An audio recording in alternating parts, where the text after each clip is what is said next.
गणेशोत्सवाच्या पार्श्वभूमीवर श्री गणेश विसर्जन मिरवणुकीदरम्यान डॉल्बी सिस्टीम व लेझर लाईटचा वापर नागरिकांच्या आरोग्यावर दुष्परिणाम करणारा ठरू शकतो। या अनुषंगाने जिल्ह्यातील अनेक नागरिक, ज्येष्ठ नागरिक, विविध सामाजिक संघटना यांनी जिल्हाधिकाऱ्यांकडे निवेदने सादर केली होती।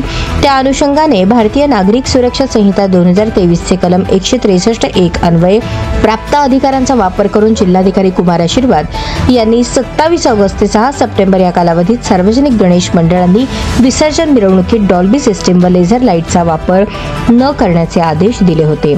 परंतु जिल्हाधिकारी सोलापूर यांच्या आदेशाविरोधात योगेश पवार यांनी दिवाणी न्यायाधीश वरिष्ठ स्तर सोलापूर यांच्या कोर्टात स्टे मागितला होता व जिल्हाधिकारी यांनी गणेश विसर्जन मिरवणुकीत डॉल्बी सिस्टीम व लेझर शोला घातलेली बंदी बेकायदेशीर असल्याने त्याला कोर्टाने स्थगिती देण्याबाबत याचिका दाखल केली होती। परंतु लोकांच्या आरोग्याच्या आणि सुरक्षेच्या दृष्टीने दिवाणी न्यायाधीश वरिष्ठ स्तर सोलापूर यांच्या कोर्टाने जिल्हाधिकारी सोलापूर यांनी जिल्ह्यात डॉल्बी सिस्टीम व लेझर लाईट शोला बंदी घातलेल्या आदेशाला स्थगिती देण्यास नकार दिला।